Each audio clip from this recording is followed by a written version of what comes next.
Taylor Swift's 12th studio album, The Life of a Showgirl, has finally arrived, and to say it took over the internet is an understatement. Since it dropped on October 3rd, 2025, Swifties have been working overtime, decoding every lyric and unpacking every theme. But one track in particular has sparked an online firestorm of debate and speculation. The 10th song on the album, titled Cancelled. This defiant anthem of loyalty has sent fans on an investigative mission to figure out who exactly she's defending and who she's calling out.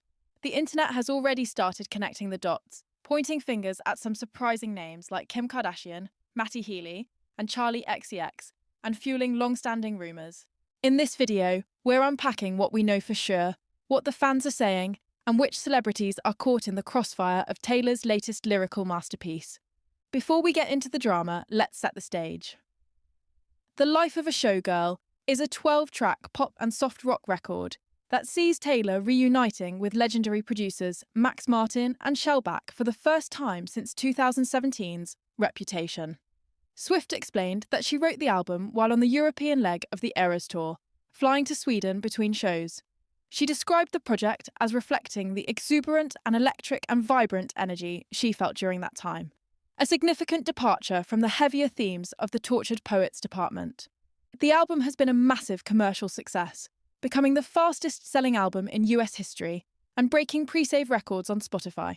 But amid the celebration, Cancelled immediately stood out. On the track, Swift positions herself among figures who have been ridiculed by the public, singing over an atmospheric, beat-heavy production. With lyrics like, "Good thing I like my friends cancelled, I like 'em cloaked in Gucci and in scandal," she turns public scorn into a badge of honour. The title Cancelled is particularly loaded for Taylor, who has described her public feud with Kim Kardashian and Kanye West as a form of career death. In 2016, Kardashian released edited clips of a phone call to make it seem like Taylor had approved of being called that bitch in West's song Famous, leading to a massive public backlash against Swift. Fans are connecting lyrics like, "A shattered glass is a lot more sharp," and "Now you know exactly who your friends are," to the moment the full, unedited phone call leaked in 2020, seemingly vindicating Taylor. Many see the song as Swift's final word on the saga, reframing the humiliation she endured as a source of strength. Another prominent theory is that Cancelled is a defense of her controversial ex, Matty Healy. The 1975 frontman has faced numerous public controversies, and their brief relationship in 2023 caused a stir among fans. The British spelling of Cancelled, with 2 L's, is seen by some as a direct nod to the British musician. Lyrics that discuss embracing a friend's infamy and matching scars are interpreted by some as Taylor reflecting on the intense scrutiny they both faced, and choosing loyalty despite the public outcry. Another track causing a stir is Actually Romantic, which many fans believe is aimed at fellow pop star Charlie XCX. The speculation centres on the opening line, "I heard you call me boring Barbie when the coke's got you brave," which fans interpret as a direct clapback. This theory connects to Charlie XCX's 2024 song Sympathy is a Knife, which was widely rumoured to be about her insecurity around Taylor when Swift was dating Matty Healy, a bandmate of Charlie's husband. The narrative is that Taylor is flipping the script, framing Charlie's alleged animosity as a kind of flattering obsession. In a film accompanying the album's release, Swift said the song was a love letter to someone who hates you, which only added fuel to the fire. Though Charlie has previously denied that Sympathy is a Knife is about Swift, the detailed lyrics in Actually Romantic have convinced many that a pop feud is simmering. Amidst all the speculation, there's one celebrity involvement on this album that is 100% confirmed: Sabrina Carpenter.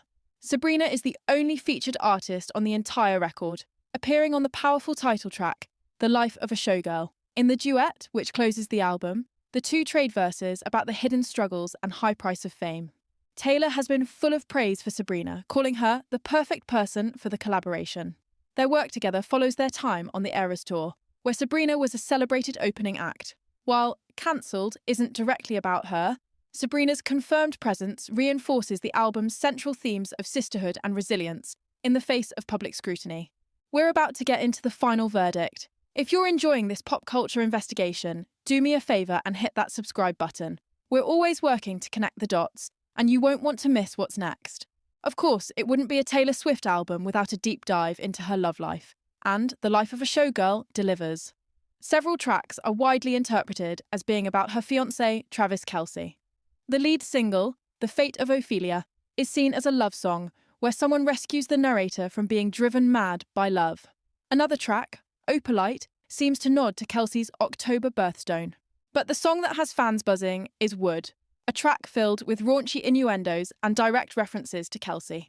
Swift even sings the line, New Heights of Manhood, a clear nod to Kelce's popular New Heights podcast, where she first announced the album. These songs paint a picture of a relationship that is joyful and passionate, providing a stark contrast to the drama and controversy explored elsewhere on the record. So after laying out all the evidence, what's the real story behind the controversies on The Life of a Showgirl? The theories are flying, from the layered defence in Cancelled, possibly pointing to Matty Healy and revisiting the Kim Kardashian feud, to the lyrical sparring match fans see between Taylor and Charli XCX. These interpretations are built on lyrical clues, past events, and a fan base conditioned to look for hidden meanings. The most compelling argument is that Taylor Swift has once again masterfully woven her public narrative into her art. The album seems to be a direct reflection of her reality, where her relationships, friendships, and even her career are constantly under a microscope. Cancelled isn't necessarily about just one person, but about the entire culture of public takedowns and the complex loyalties that form in the shadow of scandal. The album uses specific lyrical nods and collaborations to explore the overarching pressures of being a showgirl. It's a statement on loyalty, love, and the surreal experience of living in the public eye. In the end, the release of The Life of a Showgirl is peak Taylor Swift. She has delivered an album that is both deeply personal and a massive pop event, turning her entire fan base into lyrical detectives. From reignited feuds and rumoured new ones to confirmed collaborations and heartfelt love songs, the album is a snapshot of an artist at the height of her power. By exploring themes of cancellation, loyalty, and love, she's not just telling her own story, she's holding up a mirror to the very culture that watches her every move. And once again, she proves she is the master of controlling her own narrative. But what are your theories? Did I miss a key piece of evidence? Is there another celebrity you think is referenced in the lyrics? Drop your analysis in the comments below. I'm dying to read them.